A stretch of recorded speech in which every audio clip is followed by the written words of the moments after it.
Madame, Monsieur, bonsoir. Bienvenue dans ce journal. Voici ce qui domine l'actualité. La semaine Ibrahim sur la gouvernance s'ouvre demain à Abidjan. Mo Ibrahim, président de la Fondation, et Ellen Johnson Sirleaf, lauréate du prix, ont échangé avec le président de la République, Alassane Ouattara. Ces personnalités prennent part à l'édition 2019. Cette année, l'accent est mis sur l'emploi des jeunes en Afrique et la question de la migration. Le dialogue se poursuit pour la réforme de la commission électorale indépendante. Le Premier ministre Amadou Gon Coulibaly a eu une rencontre avec les partis politiques. C'est la deuxième phase des échanges sur la question. C'est le sujet du dossier politique de ce soir.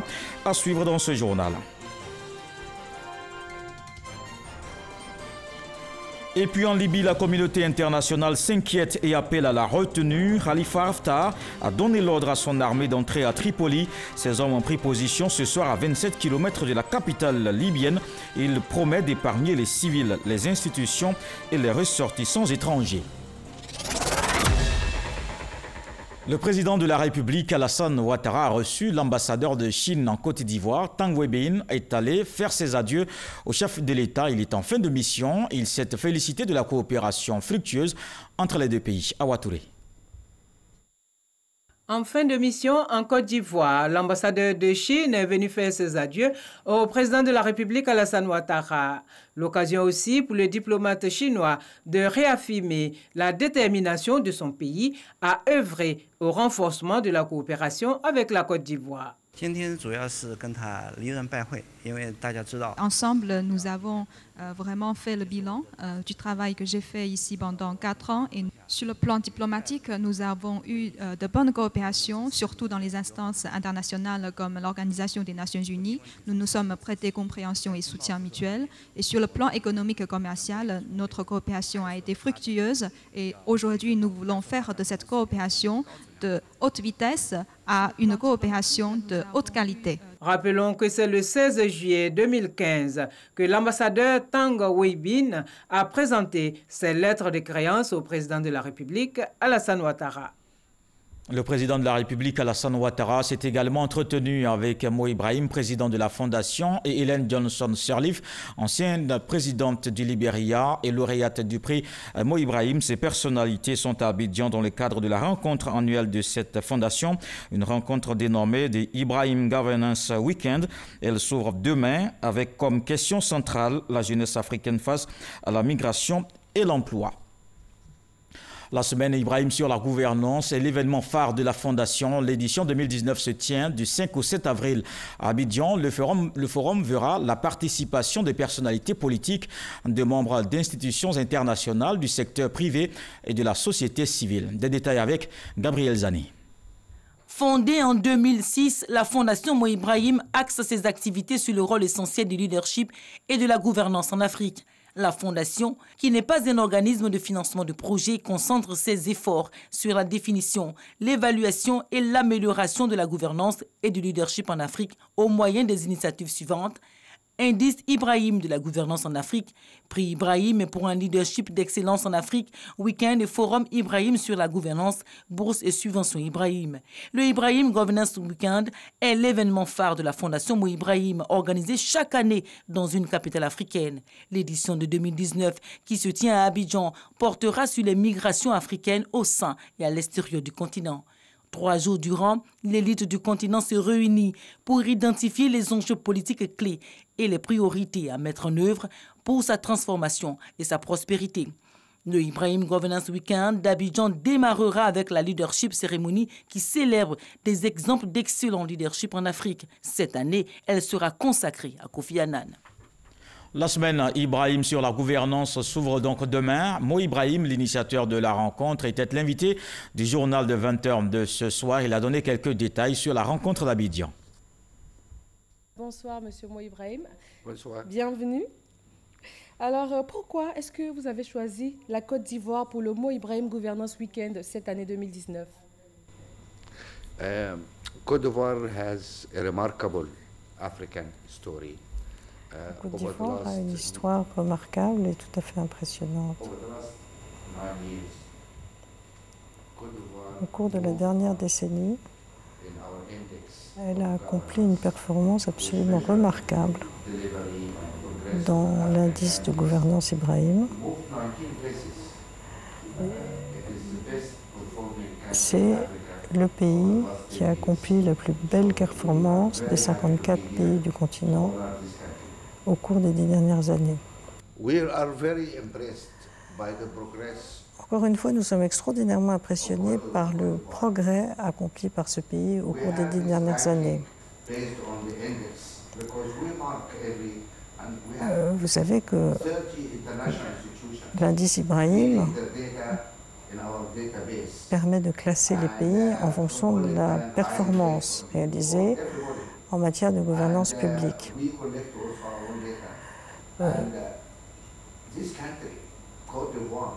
Et ce pays, qui a un peu moins de...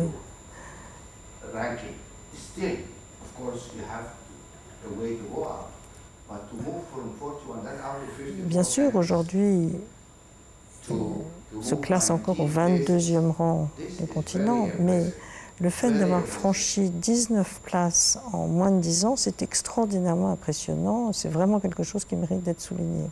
Donc, alors, vous avez deux activités principales à compter de demain, Ibrahim Leadership Ceremony et le forum Mo Ibrahim. Quelles sont les particularités de ces deux événements?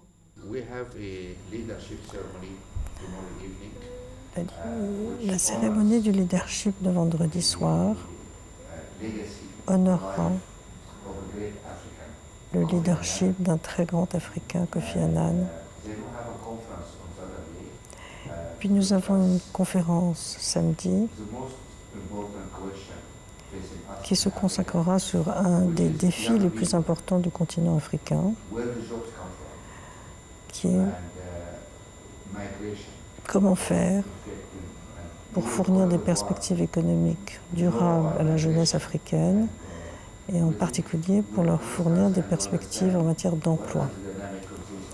Dans quelle mesure, dans le fond, est-ce que le moteur principal des migrations africaines, ce n'est pas la recherche d'un emploi qu'ils n'arrivent pas à trouver dans leur propre pays ou sur leur propre continent? Le dimanche, on aura une série d'événements parallèles, d'ateliers, de réunions de travail consacrés aux principaux défis du continent africain, avec effectivement un éclairage particulier sur la question des migrations. Et puis pour terminer le week-end de façon un peu festive, un grand concert public qui est ouvert à tout le monde, avec de grands artistes, Fally Ipupa, Youssou N'Dour par exemple. Autre chose à présent, réforme de la commission électorale indépendante. Le Premier ministre Amadou Gon Coulibaly a échangé avec les partis politiques. Cette rencontre s'inscrit dans le cadre de la deuxième phase du processus de dialogue sur la réforme de la CEI. Le chef du gouvernement a invité les partis et groupements politiques à un dialogue qu'il faut engager sans passion, avec rigueur et objectivité. Rappelons que le 21 février dernier, le gouvernement et les partis politiques avaient convenu que les partis politiques transmettent leurs propositions rédigées au ministère de l'Intérieur afin de constituer la base des discussions à venir. Les acteurs sont donc unanimes sur la nécessité d'une recomposition du bureau central. Plusieurs autres points sont évoqués. Le président de la République, Alassane Ouattara, a dit sa ferme volonté de voir les échanges émerger des discussions engagées pour une commission électorale qui gagnera la confiance des populations. Ce soir, le dossier politique s'intéresse à cette question. Alexis Ouedraogo.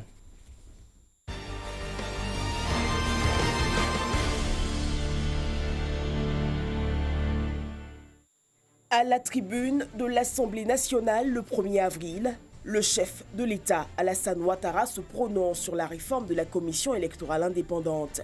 Je déposerai devant votre institution un projet de loi relatif à la commission électorale indépendante, prenant en compte les propositions qui renforcent la confiance dans cette importante institution. Et pour construire cette confiance, le dialogue, le Premier ministre a entamé plusieurs rencontres avec la classe politique et la société civile.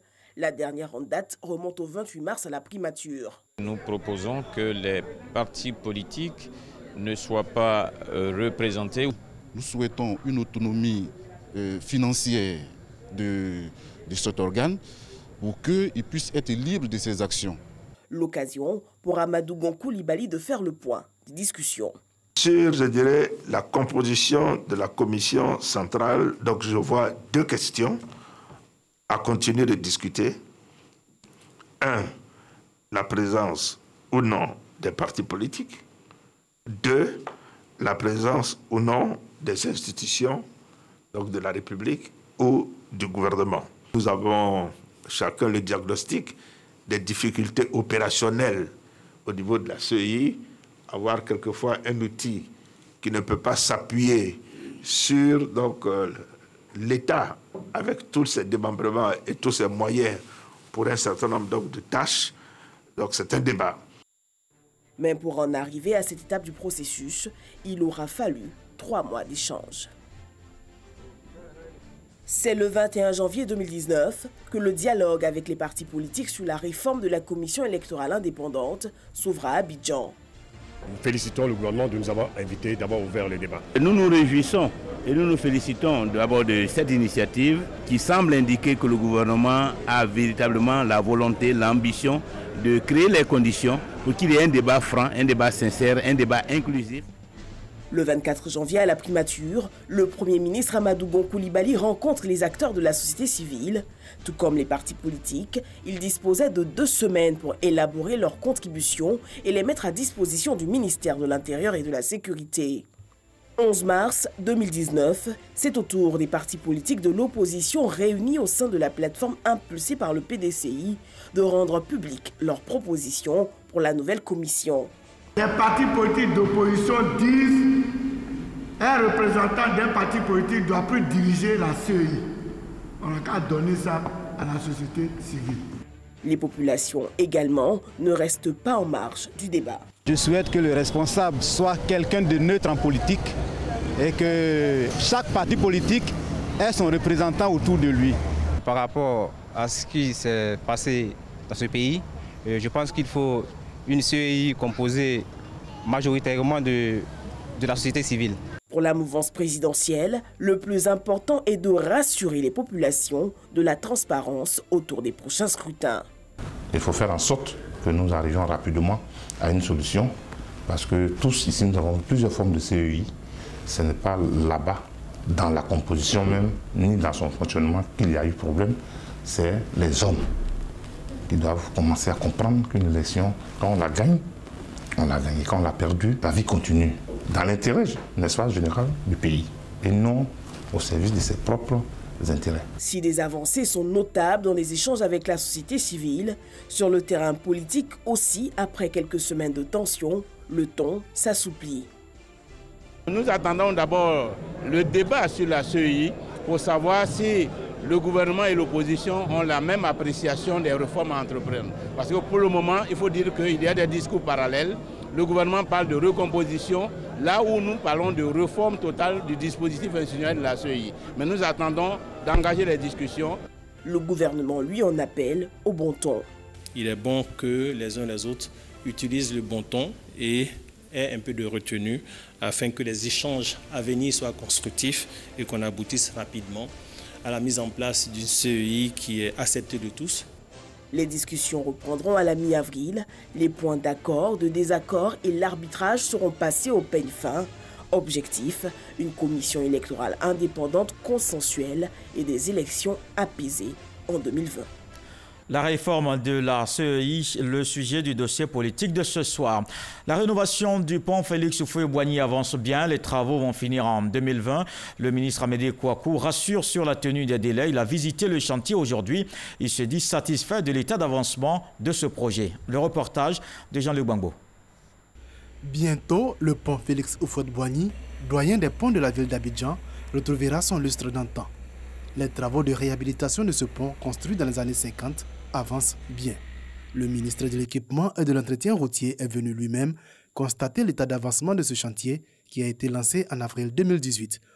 Nous avions eu quelques problèmes techniques qui viennent d'être résolus. Donc nous sommes venus voir l'entreprise pour échanger avec elle, pour voir le nouveau planning d'avancement des travaux. Nous sommes venus, nous avons vu qu'effectivement l'entreprise, toutes les deux entreprises, aussi bien celle qui fait les fondations que celle qui va faire donc la partie extérieure du pont qu'on appelle la superstructure, les deux entreprises sont mobilisées Nous pensons que d'ici septembre 2020, l'ensemble de ces travaux seront terminés. L'ouvrage était à l'époque déjà à la pointe de l'innovation et pour sa rénovation, ce sont d'intenses travaux d'analyse qui ont été menés. Ce pont que nous construisons là, il y a un deuxième pont qui va être construit à côté pour reprendre le métro. Et c'est un pont existant, il y a des fondations existantes. Les fondations existantes descendent jusqu'à 70 mètres à partir du fond de l'eau. Ça a nécessité que nous prenions beaucoup de précautions en termes de dispositions constructives, en termes de positionnement. Donc il a fallu faire beaucoup d'investigations pour pouvoir donc positionner toutes ces anciennes fondations-là, de sorte à ce qu'on ne crée pas de dégâts au moment de la réalisation des travaux. Les travaux de réhabilitation du pont Félix Houphouët-Boigny sont financés dans le cadre du second contrat de désendettement et de développement C2D pour un montant total de 41 milliards de francs CFA. Le préfet d'Abidjan appelle les populations à quitter les zones à risque. Vincent Tobi était dans la commune d'Atekoubé. Il veut éviter les dégâts des pluies comme l'année dernière, de fortes précipitations annoncées cette année. Grâce Kando. Le service météorologique annonce de fortes pluies diluviennes pour cette année 2019. Des pluies abondantes que celles de l'année 2018 qui ont d'ailleurs endeuillé des familles. Au regard de la situation, le corps préfectoral s'est rendu à Mosikro dans la commune d'Atekoubé pour sensibiliser les populations vivant sur les flancs de collines, les bassins d'orage et les zones inondables. Il ne faut pas que cette année, on ait encore des dégâts, des décès dus justement à ces inondations. On peut prendre des mesures correctives. Et donc, après ce drame, nous ne pouvons pas comprendre que des bâtiments aient été construits parce que nous sommes dans un bassin d'orage. Donc nous voulons profiter de votre micro pour appeler l'attention de toutes les populations. Les conseils du gouvernement, les conseils des autorités publiques sont des conseils qui ont pour seul but de sécuriser la population. Quand nous demandons d'adopter certains comportements, c'est pour sécuriser tout le monde. Après la pluie l'année dernière, nous avons mis des comités de sensibilisation avec le CGQ, le comité de gestion des quartiers, qui sont nos relais ici, qui ont déjà commencé depuis plus de 2 semaines et nous les accompagnons à faire cela, à sensibiliser nos populations. Nous sommes ici sur le site qui a enregistré 6 morts le 18 juin de l'année dernière pendant la saison des pluies. Le porte-parole des victimes dit être conscient de la situation. Bien sûr, nous avons perdu nos proches, mais il ne serait pas bon que cela se reproduise. Donc nous nous sensibilisons tous pour faire comprendre que le gouvernement veut notre bien en nous disant de quitter les zones à risque. Le préfet d'Abidjan compte multiplier les visites de sites à risque. Objectif, faire de la prévention pour ne plus revivre les drames en saison des pluies. Et parlant toujours des pluies, cette année, les précipitations seront mesurées à temps réel. La Sodexam a reçu un équipement moderne. Il est composé de pluviomètres automatiques, un don de l'Office national de la protection civile. Il vient renforcer le dispositif de prévention des prévisions météo. Cette poste pluviométrique automatique, capable de la collecte, du stockage et de l'envoi des informations en temps réel à un prévisionniste, c'est l'équipement remis à la Sodexam, société d'exploitation de développement aéroportière, aéronautique et météorologique, par l'ONPC, l'Office national de la protection civile, à l'occasion de la commémoration de la Journée mondiale de la météorologie. Objectif: contribuer à réduire les risques des catastrophes causées par les pluies diluviennes dans le district autonome d'Abidjan. C'est ici l'occasion pour moi ce matin de témoigner toute ma reconnaissance au directeur général de l'ONPC, l'Office national de la protection civile, le général Fiacre Kili, et lui dire notre satisfaction pour la qualité de la collaboration qui unit nos deux structures.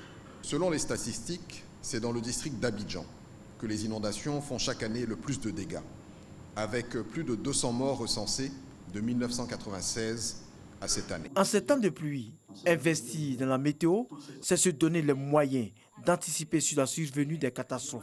Mais la sensibilisation des populations reste capitale pour éviter les drames de l'année dernière. Il faut que nos concitoyens sachent que chaque alerte météo appelle à prendre des dispositions, surtout en ces temps de pluie qui arrivent, pour ne pas être surpris.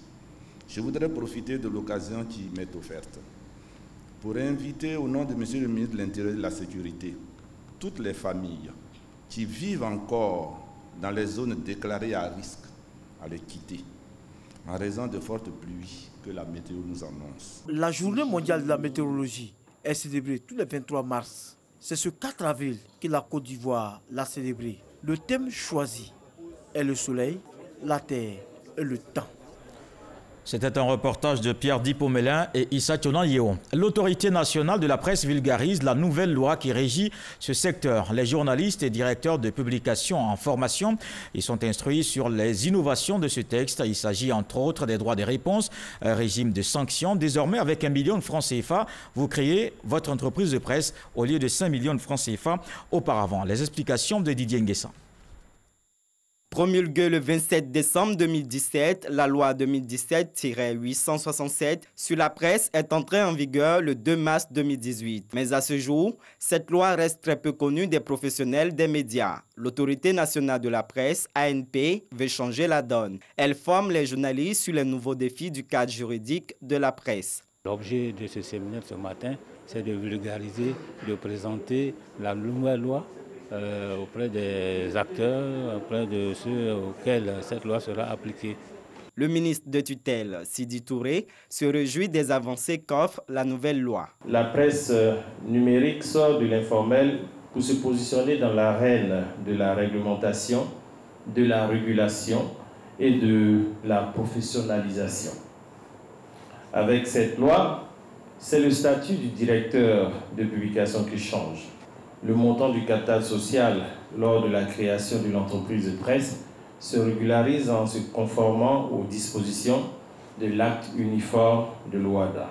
Mon cabinet et moi-même sommes engagés pour qu'en cette année, tout le dispositif juridique pour une régulation efficace soit mis en place. Les hommes de médias s'engagent à s'approprier les instruments juridiques de leur métier. Il faut que cette loi soit connue de tous et que chacun sache à quoi s'en tenir. Et puis, on verra comment essayer de l'améliorer pour les années à venir. Il est important que le journaliste sache exactement ce qu'il doit écrire, où part sa liberté et où sa liberté a sa limite. Désormais mieux outillées, les entreprises de presse peuvent pleinement jouer leur rôle de garant de la démocratie. Je vous emmène à présent dans le département de Lakota. Là-bas, les femmes s'engagent pour le renforcement de la cohésion sociale. Elles unissent leurs forces pour garantir leur autonomisation. Ces femmes en association bénéficient du soutien de Karidiatou Fofana-Gon. Elle leur a offert d'importants dons en matériel agricole. Le reportage de Mamadou Kwasi. Ces femmes dansant au son de la musique locale sont d'obédience religieuse, politique et ethnique différentes.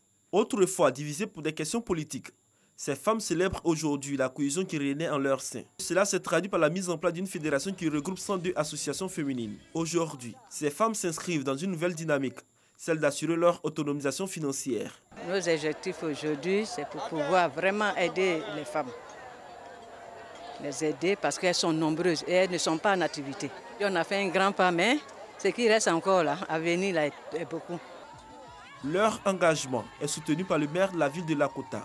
Sami Meri met la femme au centre de sa politique de développement. C'est pourquoi 10 millions de francs CFA sont mis à leur disposition, selon lui, pour assurer leur autonomisation financière. C'est pour leur permettre effectivement d'être autonomes, pour effectivement financer leur activité, pour qu'elles soient indépendantes financièrement, pour qu'elles soient épanouies dans leur foyer. Tous les matins se lever, aller travailler, puis le soir revenir avec quelque chose. Je pense que ça équilibre le foyer. Initiative saluée par la marraine Kadidiatou Fofana-Gon. Pour les encourager, elle offre aux femmes du département de Lakota du matériel agricole, plusieurs bâches et des centaines de chaises. Elle les invite à demeurer le socle de la cohésion sociale et de la paix en Côte d'Ivoire. Toutes ces femmes n'ont qu'un seul et unique objectif: améliorer leurs conditions de vie et celles de leur famille. Madame la Présidente, il vous revient d'encadrer, d'orienter ces braves femmes afin qu'elles tirent le meilleur profit de leurs activités. Chaque corporation a des préoccupations et des besoins spécifiques. Il vous faudra leur apporter des solutions adaptées à chacune des situations. Kadidiatou Fofana-Gon rassure également les femmes du département de Lakota de la volonté du président de la République, Alassane Ouattara, à contribuer à leur bien-être. Le préfet du département de Lakota félicite les femmes pour le retour de la cohésion sociale et leur engagement dans la lutte contre la pauvreté. Avant cette rencontre, c'est la maternité de l'hôpital général de Lakota qui a accueilli la délégation. Cette infrastructure a été réhabilitée et équipée en matériel de dernière génération par le Premier ministre Amadou Gon Coulibaly. Des équipements pour éviter les évacuations sur Divo ou Gagnoua. La reine des Baoulés est toujours sur son trône. 39 chefs de canton ont déjà exprimé leur soutien à Nana Akwa-Boni II. Sa Majesté a aussi reçu des cadres de son royaume. Sidonie Davila. Les cadres baoulés à la résidence de Sa Majesté Nana Akwa-Boni II, reine du royaume baoulé. Ces cadres, venus de 19 départements, apportent leur soutien à la reine qui demeure sur son trône. Nous avons appris par médias interposés que Sa Majesté aurait été destituée au profit d'un de ses enfants. Nous sommes venus ce soir nous enquérir donc de la situation. Sa Majesté a bien voulu nous recevoir et nous a fait donc l'économie de la situation par le biais de son porte-parole. Et nous retenons ce soir que Sa Majesté demeure sur le trône et cela à vie. Elle a reçu le soutien des 39 chefs de canton du royaume baoulé.